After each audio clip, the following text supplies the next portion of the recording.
Chapter 34. The Greatness of Udi. I bow down to Sri Ganesh. I bow down to Sri Saraswati. I bow down to the Guru. I bow down to the family deity. I bow down to Sri Sita Ramchandra. I bow down to Sri Sadguru Sai Nath. In the last chapter, I spoke, as truly as I knew, about. In the present chapter, I will continue the same narration describing its characteristics. There is a connection between the stories of the last chapter and this one about the power of the Udi. Listeners may hear them with a peaceful mind for their own happiness and understanding. The dreadful disease of tubercular bone ulcers, which could not be cured by any means, was totally eradicated by the application of Udi, by Sai's own hands. There are many such stories about Udi. I am narrating one as an indication. You will be surprised listening to it, as it has been a well-observed experience. A qualified doctor of Malegaon, district Nashik, was unable to cure the illness of his nephew by any medication. He was a doctor and had doctors among friends. They tried all kinds of remedies. Even skilled surgeons were at a loss and were confounded. The disease was tubercular bony abscess. It was tremendously difficult to bring under control and it resisted all medication. All remedies, indigenous and foreign, were tried. All efforts were made. Even surgery was done. Nothing succeeded. The nephew was young. He was unable to bear the pain. He struggled under extreme pain and the relatives were distressed. When all medical efforts had crossed the limit and yet there was not the slightest improvement, some relations and friends suggested invoking divine help. So the family deity and others were propitiated but none of them seemed to help. Then they learnt that in Shirdi village there was a famous Aulia. He was the greatest amongst saints at Shirdi, Sai Maharaj, the greatest of yogis. By his Mere Darshan diseases were eradicated. This was what they heard. The desire to have Sai Darshan arose. The mother and the father decided, let us try this remedy. With trust in God, he is said to be a great Aulia. If he applies Udi with his own hands, incurable diseases are eradicated. What do we lose by taking this experience? Let us go and bow at his feet. Let us try this last remedy. Perhaps it might ward off this problem. It is our last resort enough. Later the parents made quick preparations, being anxious for Sai's darshan. They arrived quickly at Shirdi. They took Baba's darshan as soon as they arrived. They bowed and prostrated at his feet. They narrated the sufferings of the boy and stood in front of Baba. Overwhelmed with grief, with folded hands, they surrendered at Sri Sai's feet. With faces showing distress, they beseeched Sai. This boy is suffering, they said.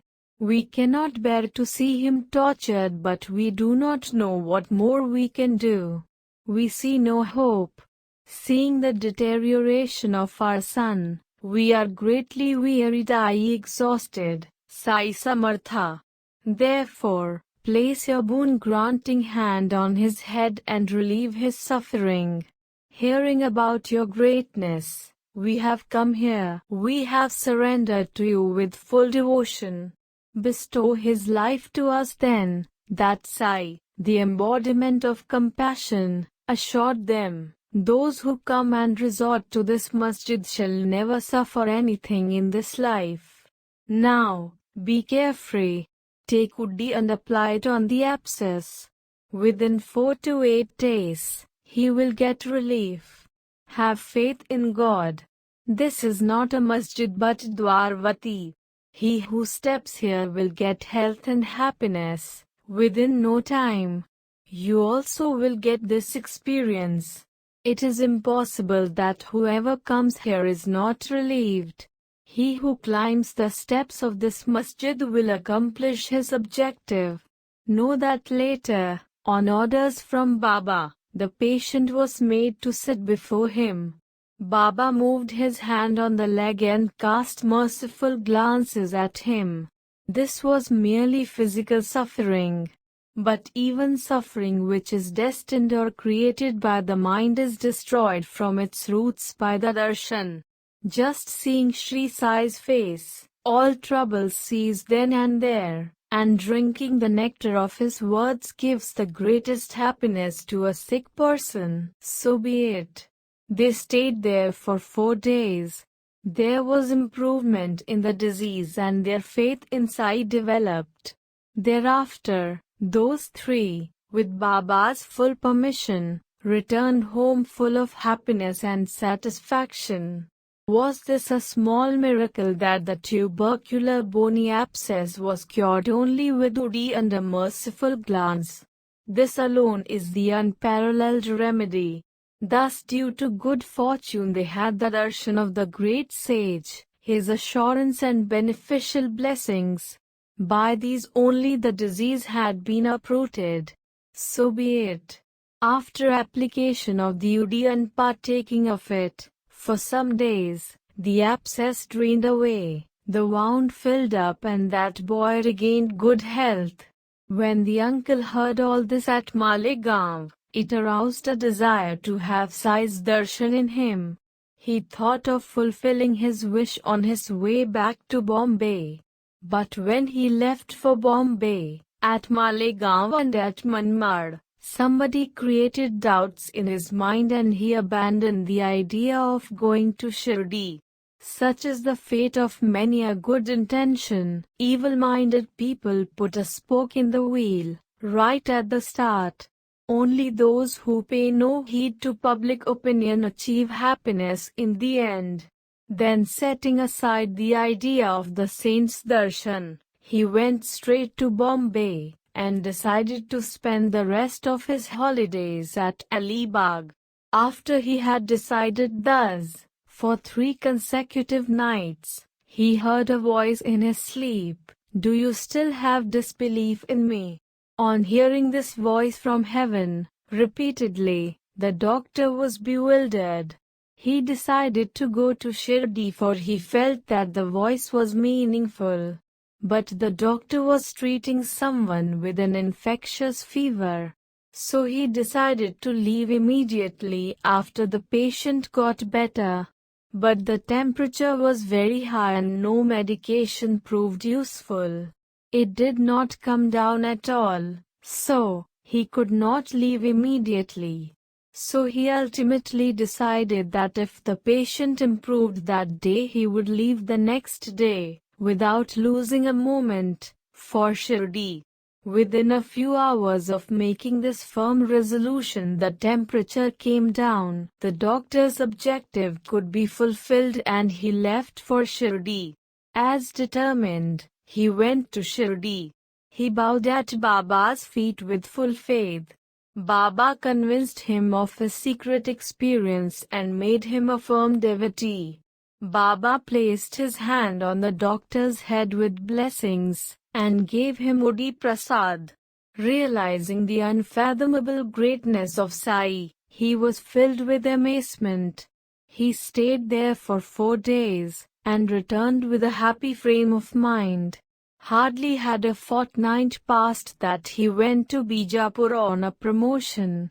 It was on account of the tubercular bone abscess that he had the opportunity of Sai's darshan. He developed love for the saint's feet and achieved permanent bliss. Similarly, once Dr. Pillai was in excruciating pain because of guinea worms. They had increased from 1 to 7. He was fed up of life. Sai Baba loved him greatly and affectionately called him by the nickname Bhau. He always inquired after his well-being with great love. In the masjid, Bhau's place was near the railing, In the morning and evening, he spent a lot of time with the Bhau and they chatted a lot. Bhau was needed when the chillum was puffed. Bhau was needed when the bidi was smoked. Bhau was needed when passing judgment on certain matters. When he was not near, he was missed. Enough. This was his background. Since the pain on account of the guinea worms was unbearable, Bhau was confined to the bed being enfeebled. The intensity of the pain was too much to bear. Even in such a pathetic situation, Bhau chanted Sai's name. Enough of this suffering.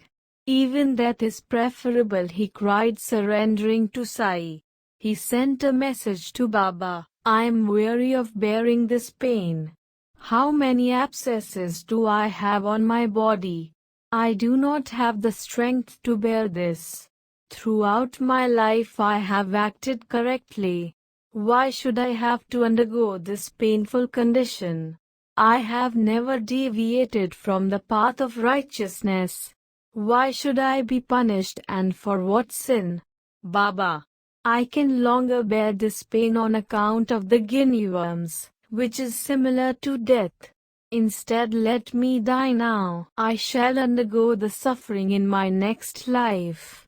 There is no alternative but to bear the pain. I shall have to take many more births. But that which is destined cannot be avoided. Dull-witted though I am, I realize it. I will happily take 10 more births, in which I shall undergo the fruits of my karma. But grant me the boon of ending this present life. Enough of this life. Release me from this birth. I do not wish to undergo this pain.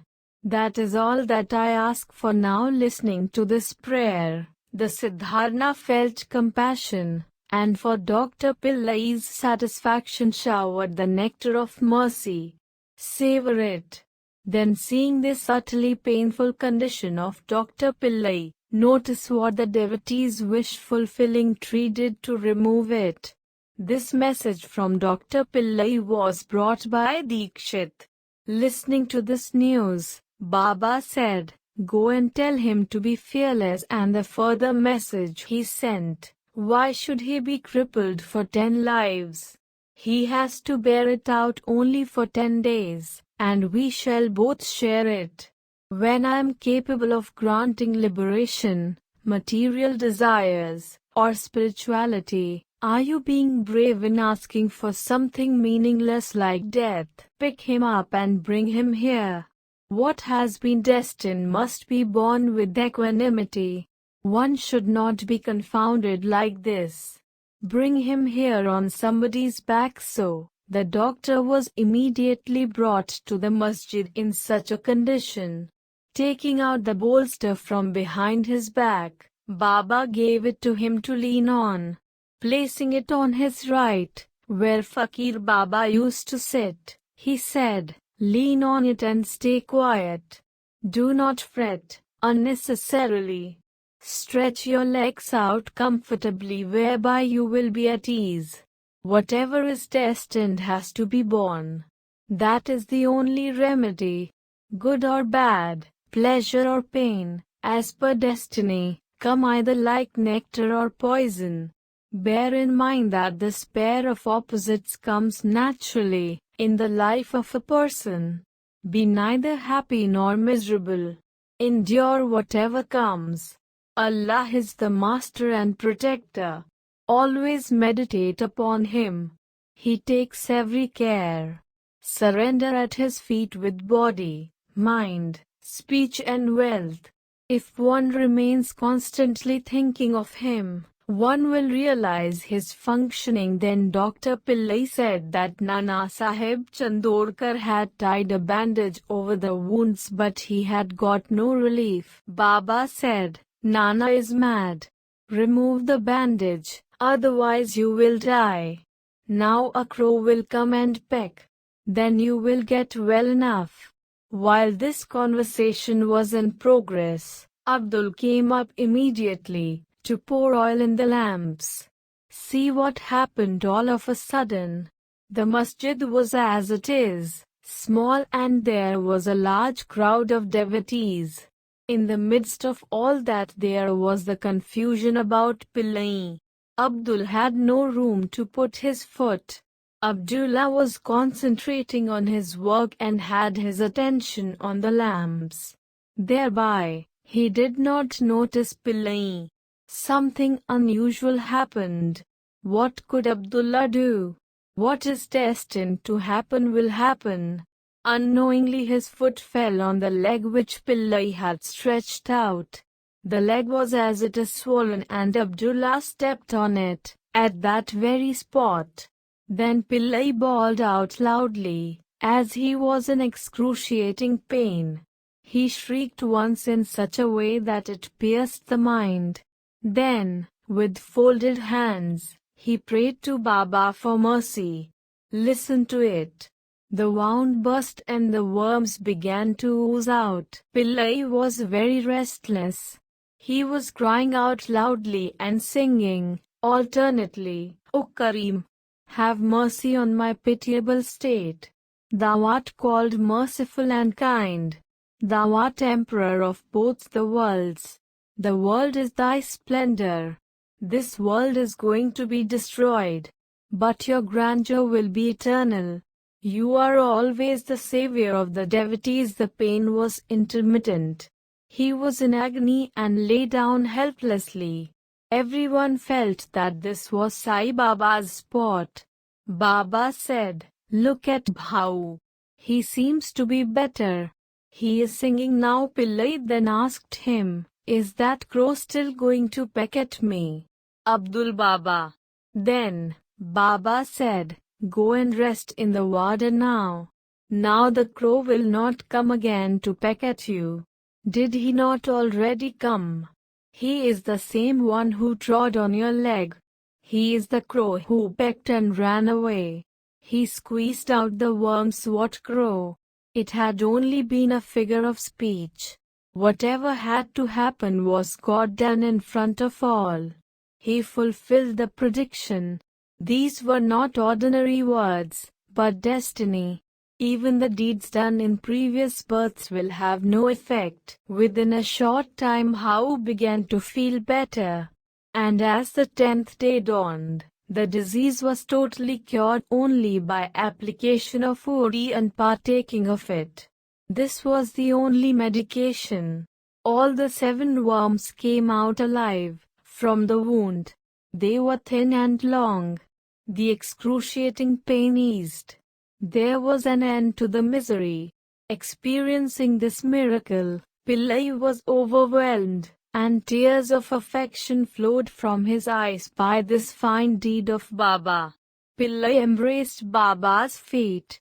He was choked with emotion but could not utter a single word. After narrating one more experience, we shall conclude the description of one's experience matches one's devotion. That, in fact, is the sum and substance of this book. The story is about Bapaji, the youngest brother of Madhavarao, and how he achieved his well-being with Odi when he was in difficulty. How much should I describe the marvels and the power of this Odi? Odi is the medicine par excellence for plague and other diseases. While living at Savulvihir, a place near Shirdi, Bapaji's wife had fever and buboes developed in her groins. He felt anxious.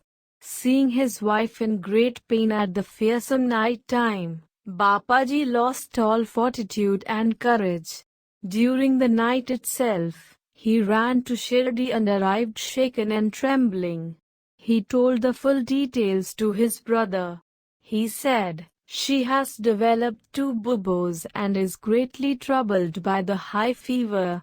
Come and see for yourself." I do not think all is well. When Bapaji narrated this pitiful state, Madhavarao was shocked and terror-stricken. He was at his wit's end. Madhavarao, though normally a balanced person, was shocked to hear about the buboes. It is well known that bubonic plague could lead to a quick death. Whatever the situation, good or bad, or any work, auspicious or inauspicious, it was the tradition in Shirdi to consult Sai.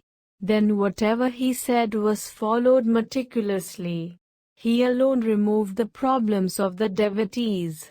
How many such experiences can I describe? So, as per this routine, Madhavarao also thought of adopting this means. He went to Baba, greeted him with reverence and prostrated before him. He said, "Hail, hail Sainath!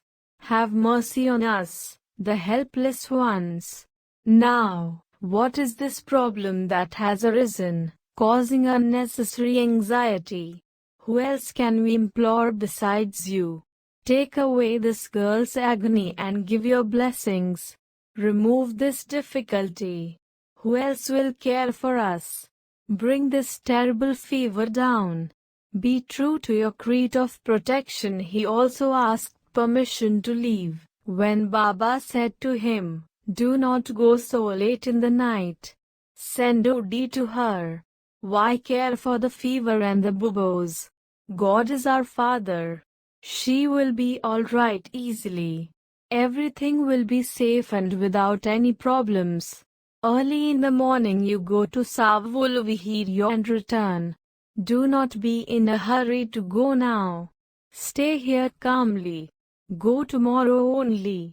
There is no need to be restless. When Udi is applied and partaken with faith, why should one be frightened?" Hearing this, Bapaji was frightened. He was greatly disappointed. Madhavarao knew the antidote of medicinal plants for this disease, but his knowledge would be of no use now. Madhavarao knew fully well that without Sai's grace no medicine would be effective. This was a secret and an indication. So bowing to Baba's will, Madhavarao sent the Udi and remained calm and quiet. Bapaji returned disappointed. When the Udi was mixed in water and given to drink, and also applied to the body, she profusely perspired and fell asleep. By sunrise, the wife felt quite well. Gone was the fever and also the poisonous buboes. Bapaji was surprised. At Shirdi, as soon as Madhavarao awoke and finished his ablutions, he came to the masjid for darshan on his way to Savulvihir. He took Baba's darshan and prostrated at his feet. As soon as he got the Udi and blessings, he left from there. As he was descending the steps of the masjid, he heard Baba command him, "Shama, return immediately. There will be no cause to delay on the way." He worried, "Must my sister-in-law be in agony? How will she be bearing the sensation of the two buboes? She must be lying in agony." Failing to understand the meaning of Baba's words, "Return immediately," Shama was worried even more and walked fast on the way until he reached Savulvihir. He had no patience. But when he stepped across the threshold he witnessed a miracle. One who had fever on account of plague the previous night was making tea before the fireplace. Madhavarao was surprised to see the change in her condition. Then he asked Bapaji, "How is it that she is busy with her normal routine?" Bapaji replied, "This is the miracle due to Baba's Udi." Certainly, he added, "As soon as I came, I gave her Udi to drink and applied it, massaging it all over the body. She immediately profusely perspired and slept comfortably. Then, this morning at sunrise, she got up hale and hearty, free of buboes and fever. All this is Sai's doings." When Shama saw the state of affairs, he immediately recalled Sai's words, "Return immediately." He understood the meaning and was amazed. The problem had ended even before his arrival. Madhavarao had a cup of tea and returned. He went straight to the masjid and bowed at Baba's feet. He said, "O Deva, what is this spot? Sitting here, you raise a turmoil in our minds. A storm is raised and later you alone calm it down." Baba replied to him, "Observe that the ways of fate are difficult to understand. I do nothing nor make others do anything. Yet I am held responsible for all that happens. I am just a witness to the deeds that happen on account of fate. The eternal Lord is the doer and the mover. He alone is the compassionate one. I am neither God nor the Almighty. I am not the Lord nor the Supreme Spirit. I only remember the Lord and remind people of the existence of the Supreme Lord. I am just a poor servant of Allah. He who abandons all pride, is ever grateful to Him, and places all his burden on Him, will achieve his objective." Listen to an important and similar experience of an Irani gentleman. His young daughter used to lose her speech hour on the hour. Every hour she got convulsions. Her body arched like a bow and she fell down at the very spot. She became unconscious and seemed as if she would die. No remedy was effective. Later, a friend of his described to him the importance of the ud and told him that there was no other, unbelievable and surefire remedy than that. Go to Parle without any delay and ask Dikshit for the ud, of which he has a store. He will give it with great pleasure. Then, every day if you give this ud, remembering Sai with full faith, to drink to her, this convulsion will be cured and she will be well and happy. Hearing this, then this Irani gentleman got ud from Dikshit, and gave it regularly to his daughter to drink, and she got cured. Whereas she used to have this problem every hour, she improved right away on taking the ud, as the frequency of the fits decreased from 1 hour to 7 hours. At first the frequency decreased from 1 hour to 7 hours. And, after some time had passed, the fit stopped altogether. An old gentleman lived in a village near Harda. He was distressed on account of kidney stone and suffered much from it. There was no cure for it other than surgery. Therefore, he was told to find some skillful surgeon. The patient was extremely worried and could not think what to do. His body was very thin and weak and he seemed to be at death's doorstep. He was unable to bear the tremendous pain. To undergo an operation, a patient needs courage and this he lacked. But, by good luck his adversity ended. You will be surprised to hear it. When this was the situation, the Inamdar of the town, who was a great devotee of Sai Baba, was known to have come to the village. At that time, everyone knew that he always kept with him Baba's Vibhuti. The relatives of the patient came to him and requested him for some ud. The Inamdar gave the ud. The son gave it to the father, mixed in water. Hardly had 5 minutes passed, when a miracle happened. When the ud prasad was assimilated in the body, the kidney stone was pushed out from the kidney and was flushed out with the urine. He felt immediate relief. The wife of a gentleman from Bombay, by caste Kayasth Prabhu, always had difficulty at the time of delivery. Then, no matter what was tried, nothing was efficacious. The lady felt as if she was dying, and the poor gentleman was distressed. Sri Ram Maruti was a well-known person, who was a devotee of Sai. After consulting him, this gentleman decided to leave for Shirdi. As the time of delivery neared, they both were terribly distressed. But after they decided to go to Shirdi, they felt that they would have nothing to fear. Whatever has to happen, let it happen at least near Baba. Firmly deciding thus, they came and lived in Shirdi. In this way both of them lived in Shirdi for months together. Both were happy performing puja and staying in the company of Sai. After some time had thus passed, the time for the delivery neared. They became extremely apprehensive as to how the difficulty would be overcome. Finally, the day of the delivery arrived and the passage from the womb was obstructed. Everyone became worried. The lady was in severe pain and was unable to think of what to do.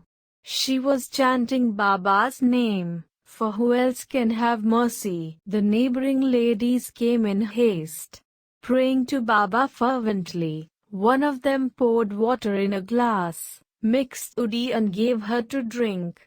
Hardly had 5 minutes passed when the lady delivered. The child was stillborn, having died in the womb itself. That was the fate of the child. She would conceive again, later. But the lady felt relieved of her fears and was in a happy state. She delivered without much trouble. She was freed from any danger to her life. The time for anxiety was averted. She remained indebted to Baba for life. The next chapter is even more interesting and the listener's eagerness will be satisfied. The habit of criticizing will disappear as devotion develops. We worship the formless. We will not give dakshina. We will not bow down. We will come for darshan only on these conditions. Even those with such firm resolution, when they saw Sai's feet, prostrated themselves with eightfold obeisance and tendered dakshina. What a miracle is this! The incomparable greatness of Udi, the loving devotion of Nevaskar, and how he maintained the righteous behavior of a householder by offering milk to a poisonous snake. All this will be narrated. Listening to such excellent stories will arouse loving devotion. The miseries of this worldly existence will subside. Is there greater bliss than this? Therefore, Hemad prays at Sai's feet to arouse love in the listeners and to get involved in his stories. May there be well-being. This is the end of the 34th chapter of the Sri Sai Samartha Saccharide, written by the devotee Hemad Pant, impelled by saints and virtuous people, called The Greatness of Udi. This is offered to Sri Sadguru Sai Nath. May there be auspiciousness.